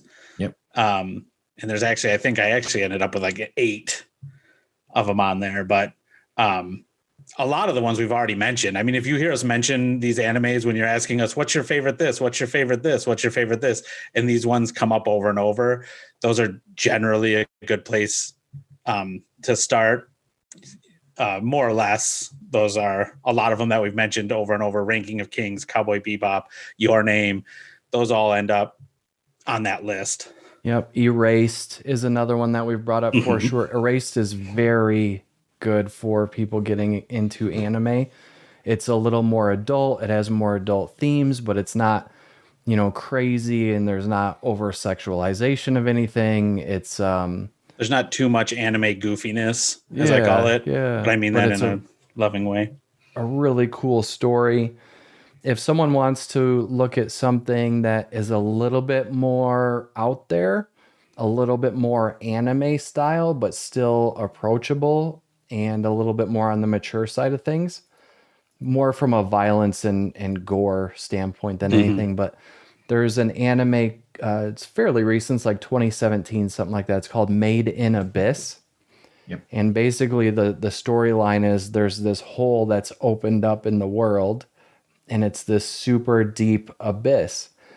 And if you think of like the 7 circles of hell, that type of thing, that's kind of this abyss. There's multiple layers, and each layer is more difficult with more challenges and sicknesses and things that will affect you. And it's about these kids almost in kind of Goonies fashion making their way down into the abyss and their adventures within. And it's a really cool anime, a little bit harder one to find. I think Erased is also on Netflix, so that makes it super easy for a lot of people. Yeah. I think the only place I know to get Made in Abyss right now is through a streaming service called High Dive. But you can get 2 weeks free, so someone could sign up for 2 weeks, watch it, and if they decide they like anime, keep it. It's $5 a month for the service. But Made in Abyss is one I would recommend. Like Merv said, Erase is right on Netflix, so that makes it easy. Megalobox we brought up, that is a excellent one for people to get into who are just looking at anime. Ranking of Kings has got a little bit of strangeness to it, but if you're a big Disney fan but also can handle some little bit more mature elements, then I think Ranking of Kings would be good. I think honestly, to get a very mainstream start to anime, I think Jujutsu Kaisen 0 is a good place to start. It's got weirdness, it's got some goofiness that if you want to get into anime, it'll give you like a little taste, but it's still mostly serious, and the animation is mostly it's some of the quick cuts that anime has where people's heads get giant and stuff like that. So it gets you a little taste of it, but it's not over the top. And it's a complete story. And then if you like that, you can go check out the season or. So going back to your show then. So what the music and the sound? I mean, this is. So where did the music come from that you used for the show, and and the sounds as well? Where do they come from? How did you get those? All right, so I'm exclusive for your podcast, Marv. I'm gonna go ahead and give up some of my secrets. All right. Okay. So the music is a compilation of copyright-free songs that are what are called Creative Commons Zero. Yep. So for anyone who's not familiar with Creative Commons Zero, I mean, shoot, if you're talking about podcasts, I'm sure this may have come up once or twice, but Right. Creative Commons Zero means that you can use it for whatever, no fear of anything copyright. But the song itself, I actually have reached out to the creator of the song and told them that we've used it for our opening and really enjoyed it, and they've responded back. So I have had dialogue with them, but initially that's where it came from, is a Creative Commons Zero song that I found online. The effects themselves, so there's an amazing website called freesound.com. And what's great about Freesound is you can type in anything you want a sound of. And then one of the options that you can choose from, and it's all completely free, is you hit Creative Commons Zero. And what that does is that gives you a list of those sound effects where no attribution is required. You can use it without being afraid of copyright. So as I'm editing, it's a little bit stream of consciousness. As I'm editing an episode, I'm like, oh, that would be a really good point to put in a sound effect or to put in a little something.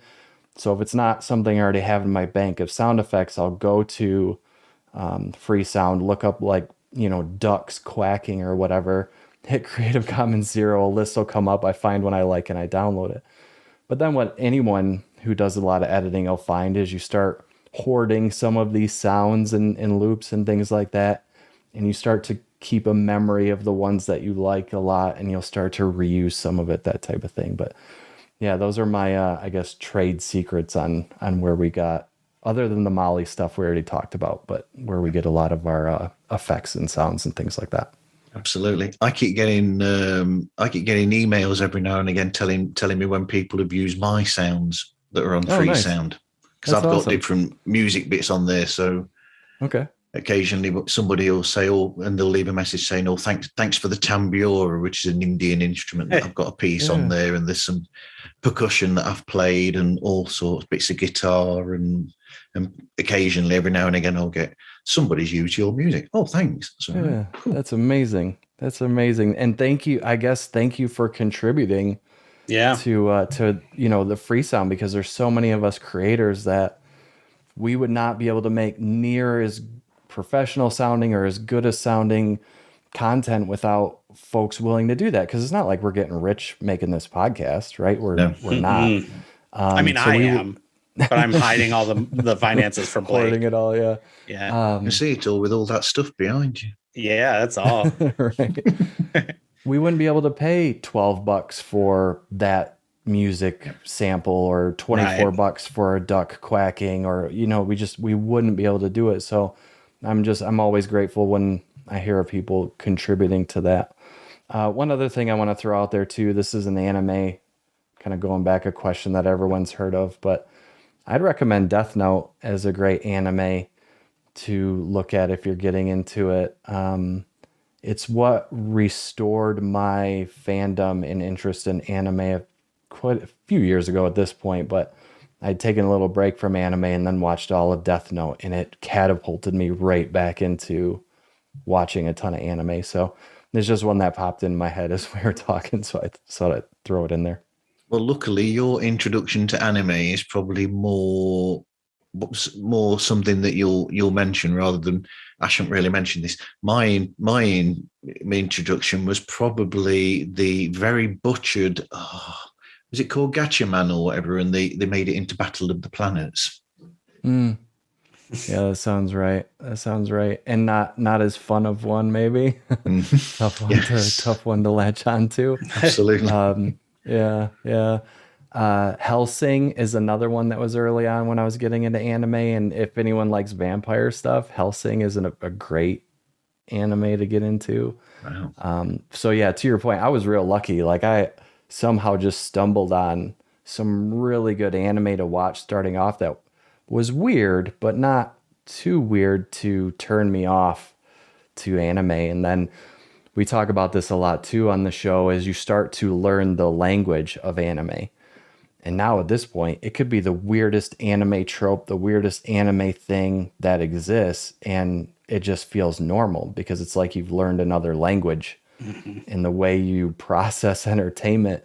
has completely changed. So like at first it's like watching a commercial for a product, in a different language, like Snickers, and they're talking and it's some language you don't understand, blah, blah, blah, blah, blah, Snickers, blah, blah, blah, blah, blah. And that's like at first. And so you're like, this is strange or funny or off-putting. But then it's like you're starting to learn the language. So now you're picking up more of the words. And then eventually the language. And so it doesn't, you're completely in control of it at that point. Yeah, I mentioned to Merv before, when I've spoken to Merv, I mentioned to him about my younger brother who speaks Japanese and went to Japan, and he's married to a Japanese wife. He actually started learning Japanese through watching Pokemon. Oh, okay. Very good. I have some Pokemon on this shelf right behind me. Yes. Mostly Bulbasaur, which actually crossed my mind when you said favorite anime animal. The first thing that popped in my head was Bulbasaur, but I didn't know if, I don't think that's what we're looking for. So I'm going to go with Ein from Cowboy Bebop. I would have counted the Pokemon. Dragon Ball, that's part of anime for youngsters. Mm-hmm. With some very adult themes peppered in here and there. Yes. That make it controversial, but I don't know. We're not necessarily as prudish as all that. Like, I don't think they need to change Dragon Ball because there's so much entertainment. Think about The Simpsons. The Simpsons has significantly more adult themes. Shrek has significantly more adult themes than Dragon Ball does. And yet, again, this is part of why we decided to tackle Is the West a Threat on anime for our next episode, because we're starting to see some of the outrage stuff start to target anime, and it's a concern of ours. And thankfully, a lot of the anime producing companies and creators have said, yeah, we're not going to listen to that when we make decisions about the stories, but you still worry about the influence it's having. And we're talking about that a lot in the episode, but it's a concern because Dragon Ball is a beloved anime, and it's another one where a lot of people first got into anime was watching Dragon Ball. So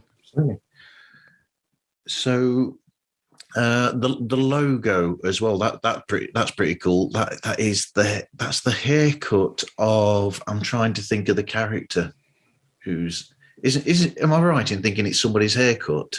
It's just a stylized. I was working on a logo. I've done a little graphic design, mostly like book covers and stuff, and some logo work. And so I just wanted a spiky haired, like kind of what people think of when they think of anime. And I think a lot of that comes from Goku.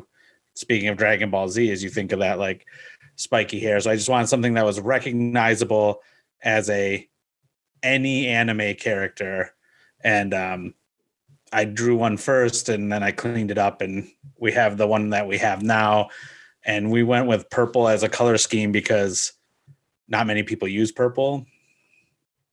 It means like it's royal, if you want to go into color theory and stuff, sophisticated, royal, but also like honest and trustworthy and stuff. So we kind of went with purple because if you zip through almost any social media or podcast site or corporate logo work, you very rarely see purple used anymore. So we wanted to kind of stand out in that way. Merv has actually drawn an anime character you'll find on some of our stuff, like a full fleshed out anime character, and we named him Shin. Okay. And so I like that character a lot. And then the logo outline, Merv has done all of the artistry, and I'm glad, Marv, that you thought of an anime character when you saw it, because that means that his work is worked as intended. It's been effective, right? If it stood out to you in that way. So that's really good. That's really good to hear. So what advice would you give to somebody starting a podcast themselves? Merv, you want to say anything, or you want me to go? Oh, I mean, I think like the most important thing is like find something that you can have fun with first and foremost. Because like I said, we actually went through a few ideas and like we're talking like what could we do. We both kind of wanted to make some content. Blake was already doing some content stuff, so we were talking about like podcasts or videos that we could do, and a lot of it's like, well, we could do this, but like maybe this would be popular or this would be. But what I mean, I think you really got to do something that you don't want it to feel like a job or you're just going to burn out like right away. Yep. Yeah, I've got a ton of advice. So first, I think what's really important when you're thinking of a topic is something that has legs, not something you're going to have to work to find, that it's going to be difficult to find content. And so there was a podcast that's completely different that was an inspiration for me, and it's Jim Heydinger's Campfire Stories podcast. And basically what he does is he has people call up and tell ghost stories on the podcast, like ghost stories they've experienced. And then that's his podcast. And I thought, wow, that is a genius idea for a podcast, because literally he has to do none of the work, right, none of the research. Like the listeners just feed him the content indefinitely. And it's interesting content and it's different every time. And I was even on that podcast once. Unfortunately, my episode is behind a paywall, which is a bummer, but I was on it once too. So that really got me thinking about, okay, when you're doing a podcast, you want to have something where you're not going to struggle for content. So if I'm doing a podcast on how to build a house, like eventually you're going to run out of how to build a house stuff to talk about. You're going to have built the house. Yeah, exactly.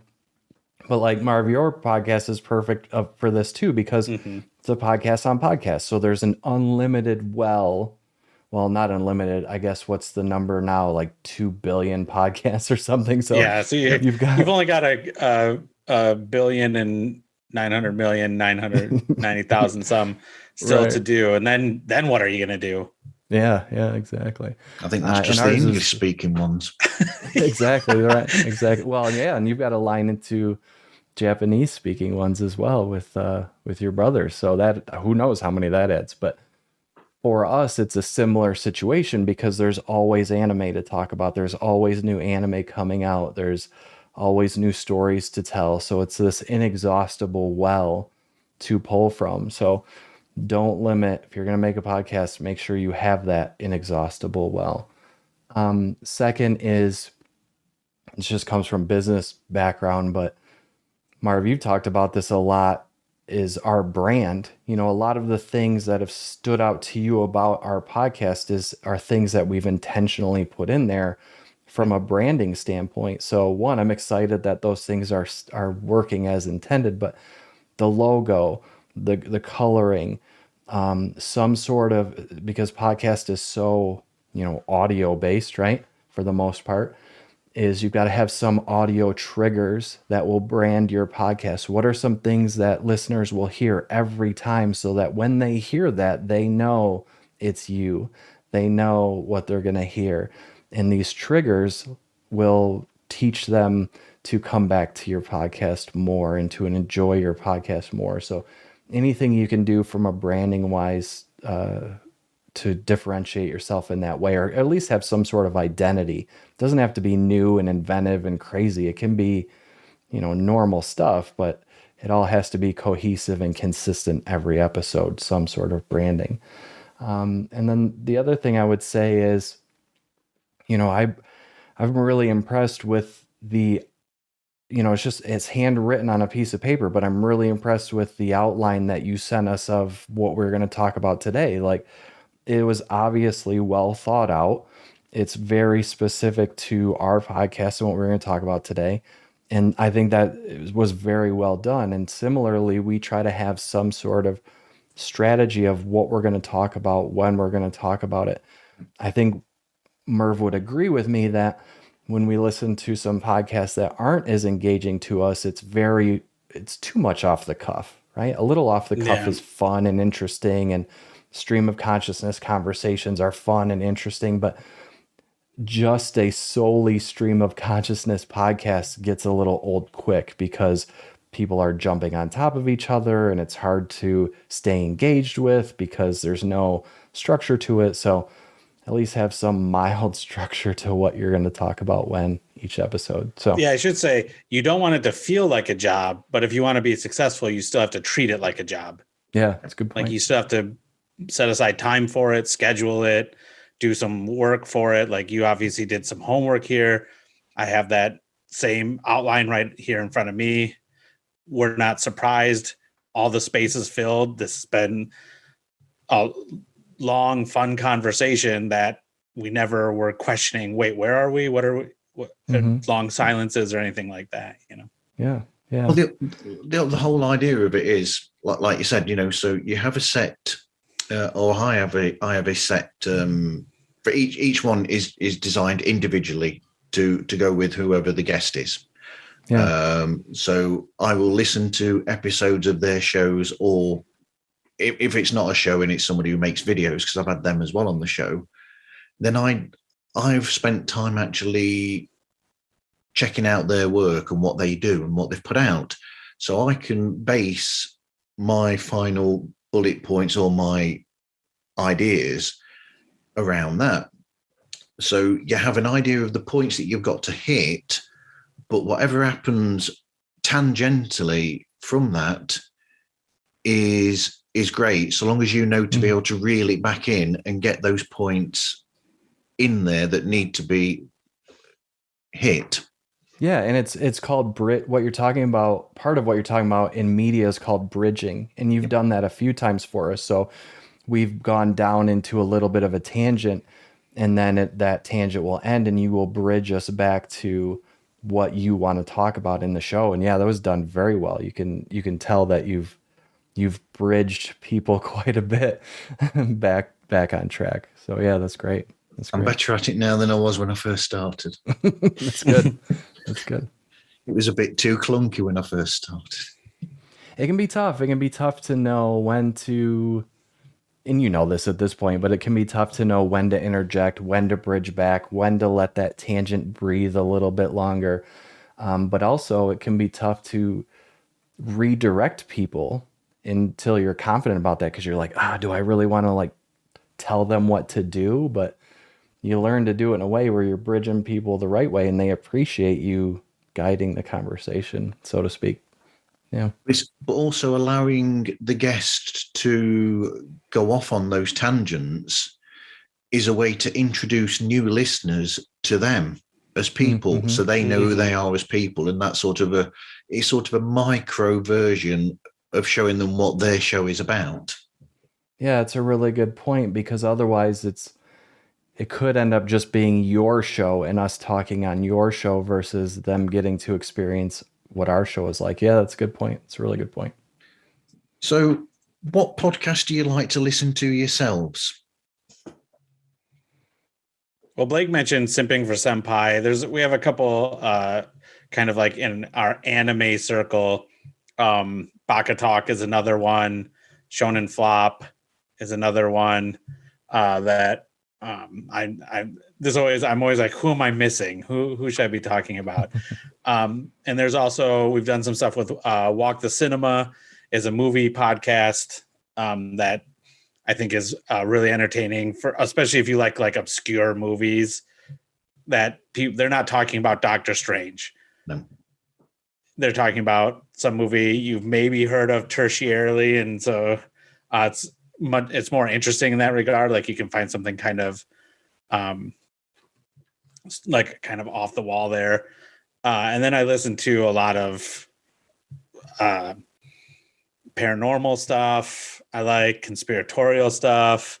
I like a little true crime. I listen to like a lot of writing podcasts because I enjoy that stuff. So there's like the Stephen King cast, or Brandon Sanderson does a couple podcasts I listen to, like that are kind of like well-known podcasts.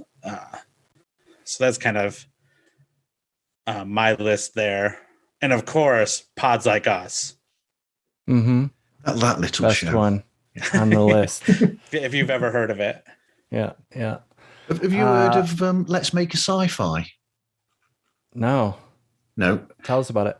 that so it's a bunch of the basically comedy writers and famous for writing comedy. I can't remember who the presenters are now or who the writers are, but they decided just to do a show where they're trying to create a science fiction show for the first time. So they're changing genre completely, and they're trying to work out what. So they're looking into, what are the tropes of sci-fi, what you look for, and they're trying to basically create their own sci-fi show. That sounds really cool. good. There's one that I listened to called Story Break. They don't do it anymore. They ended about 6 months ago. But they do it's a writing podcast that does a similar kind of thing. And I always like podcasts where like it's like just kind of people hanging out. So there's like Florida Man on Florida Man is one that I listen to quite a lot. Baka Baka Baka is I think they think they're anime, but I would call them anime adjacent. But it's like just a group of guys like that talk about different movies and you sometimes it's an anime and stuff. So there's like that I almost think that's a genre unto itself, is like some people hanging out together and then they do a podcast. Yeah. I listen to a lot of the big ones. I do listen to Rogan. I listen to Lex Friedman. I listen to This American Life, Radio Lab, a lot of the bigger mainstream ones. But honestly, and I guess maybe this is a piece of advice for podcasters and something I had to, and hopefully he's not upset with me bringing this up, but something I had to go back and forth with Merv a little bit on at first is, the podcast I listen to the most is our podcast. Yep. And the reason I listen to our podcast the most is because I'm always looking for how can it be better? How could we improve it? How did the audio quality turn out? Are there artifacts in the audio I could have cleaned up somehow? So I listen to our podcast more than any other podcast. And I know now Merv does as well. And we'll talk about like how that last episode went and what we could do differently, that type of thing. So from a podcasting advice standpoint, I would think that should be the number one podcast podcasters listen to. And I think, unfortunately, a lot of them, they just put it out and forget it. And then they miss that opportunity, right? I thought you were saying that the number one advice should be they should listen to our podcast. That's the number two advice. Oh, okay. If you're a podcaster. I mean, you got to at least give them a chance to make their podcast good and then make sure they listen to ours. Yeah. Okay. And then, of course, our friends ones, Walk the Cinema, Symbic Per Senpai, all that. Unobscured's another one that I like. So I guess that's a few off the top of my head. Can you send me links to those on the Twitter that we've got going, that chat, please? Yep, I can send you a link to the ones I remember that we said. Thanks. But going off, just carrying on with what you were saying about, listening to your own show. I mean, even I've done that where it's changed over time. So is it stretching the actual format?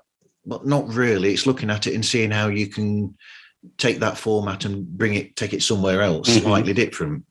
So that's why very early on I use this format, but then every few episodes or so, I will get podcasters from completely different shows in, and we have a chat about a specific subject. Like when I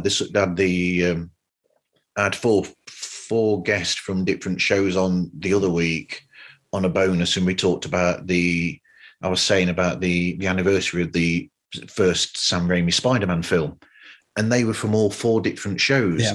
And that's something different then as well, where I thought, well, that takes them out of their zone over they're not with the same people that with all the time. They're with different people they're not used to, and you get a whole different feel there, but you get to know them as people, as podcasters. So that's an alternative that I've done from the beginning.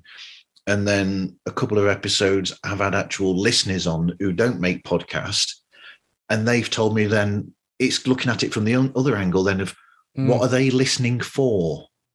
So it's in a way helping us as podcasters. If we listen to what they're saying, it's like, well, this is what they like about this. They don't like about this. And then that gives us something to learn from. So it's turning it on its head. And then recently something else I've tried is I've had video creators or film creators on who make, YouTube videos and things like that. So it's using it's the whole of the it's expanded it slightly out of the podcasting world, but it's still the same sort of world. Yeah. Yeah. Those are very similar and really smart ways to expand the scope of your show in ways that I'm sure came from spending time with your content and thinking, what could I do to enhance this? I really like the idea of having podcast listeners on. Yeah. I mean, probably much more valuable than even listening to us prattle on, for an hour about podcasting would be, okay, here's some people who listen to a ton of podcasts and this is what they're looking for. So if you want a successful podcast, then there's your formula right there. That's genius. Yep. We even switched up our format if people listen back to the beginning from us listening to it. And we both kind of actually came together at the same time. We're like, this is what's not working. Is we used to do all the things we didn't like about a show first, and then all the things we did like about it. And we kind of front loaded our episodes with bitching. And so we were like, I don't think this is, we both listened to it and we were listening to our shows and we're like, it's kind of draining up front to have that kind of first. So now we shuffle that together and here's the thing we don't like. Here's the thing we like. Here's the thing we don't like, and try to make it a little more conversational instead of just a list of things we don't like and a list of things we do like. And it actually works a lot better in terms of like the flow for the conversation and everything. So don't be afraid to, when I'm teaching writing, one of the things I always say is revision is writing. And it's the same thing here, like don't be afraid to change big things or make big changes. Cause if it doesn't work, you can always change it back. I've got up to February, so please don't tell me that you've changed the format of having the rating at the beginning, because I think that's brilliant. Yeah, that was something we did early on, decided on early on, and have always stuck with. Yeah, that's one of our favorites too. So really there's been 3 big changes we've made since starting. One is what Merv talked about with, it did feel it felt like we were going to negative town for an hour, right? And then we would go to positive town. All our energy would be spent in the negative place. Yeah, and that's not what we're going after.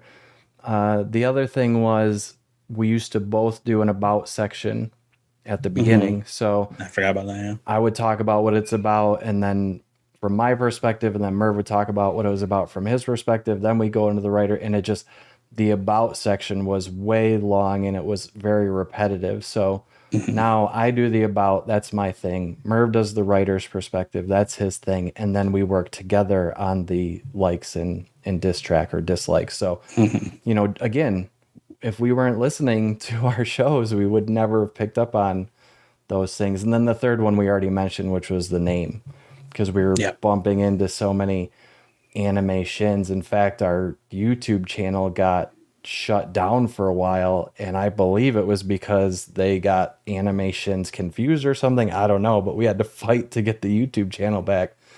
And it was at that point that we were like, okay, maybe we need to change this up, because obviously Anime Shin, it's a cool play on the word animation. But that was the third big change we made. Anyways, it was just a little switch around because it was the Anime Shin show, and now it's Anime Shoshin. Yep.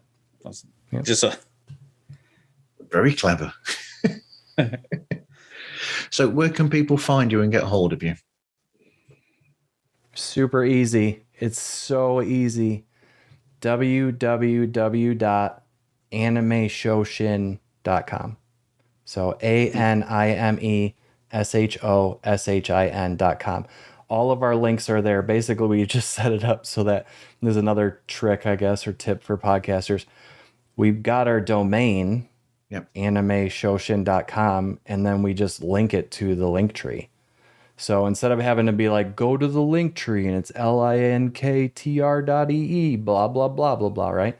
Yep. We just got a domain for $12 and now it sounds all professional, but really it's just bringing you to our link tree with our links to everywhere you can listen to us. Our YouTube, our Discord, all of the things are right on that site. And you can find us on Twitter at Anime Shoshin Pod.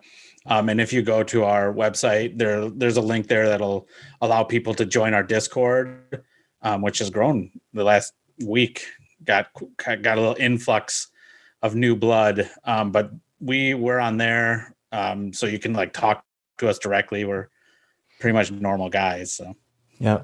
Well, except for I'm a little bit less accessible than Merv. Merv does a really good job with like the Twitter and Discord and managing all that. I do need to get better. This is something I need to get better at, is being more involved in those things. And I need the attention or I feel worthless. So nice. So he's done a real good job with managing that, and I'm committed to being more involved in the social aspects of it as well. Well, you've got different aspects, haven't you? That you're both. So what you need for the podcast to get it out there. You've both got those elements that are needed to do that. Mm-hmm. Yeah. We definitely complement each other really well. Our skill sets do line up pretty well for this sort of thing. Yep. You're like Liam Neeson in The First Taken. Right. Nice. Don't bother with any of the sequels.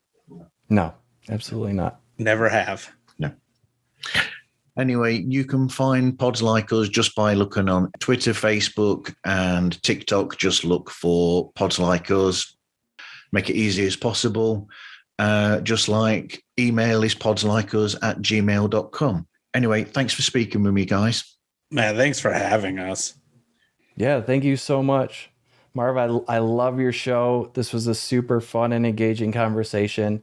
And I know I've already said this before, and it's not just because I'm sitting on your show, but you're doing a really good job with the format, my friend, and guiding the conversation. So well done. And thank you so much. Thank you very much. And now that it's 4:25 in the morning, I think I should get to bed.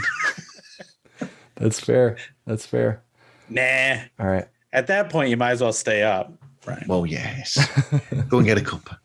So thank you very much for listening, everyone, and hope you listen again to another episode of Pods Like Us. It's amazing. I'm going to cut it now.